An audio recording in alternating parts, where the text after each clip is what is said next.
This video, I'm going to show you how you can remove featured YouTube channels from your main YouTube channel. So if you had added any featured channel on one of your YouTube channels, then it is pretty much simple. You can remove it. To do so, just follow these steps. For my case, I want to remove this featured channel that I added on my main channel.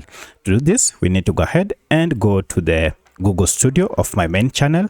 And here I'm on my YouTube studio. Now, if you found this video helpful, I'll kindly request that you support me by liking the video and also by subscribing to this channel. So once you have logged into your YouTube studio, go ahead and look for this section called customization. Under this, you can see we have channel customization here. Tap on this home tab, and down below here, you should be able to see featured channels, and currently you can see I have one.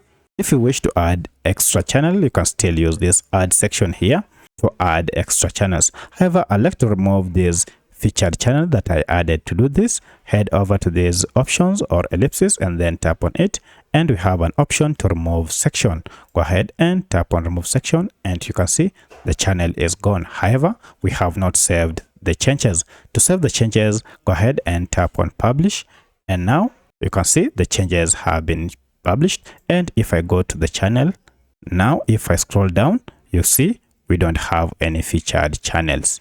So that's how you can remove featured channels through YouTube Studio. If you have any other question, kindly let me know in the comment section. Otherwise, thanks for watching, and let's meet in the next video.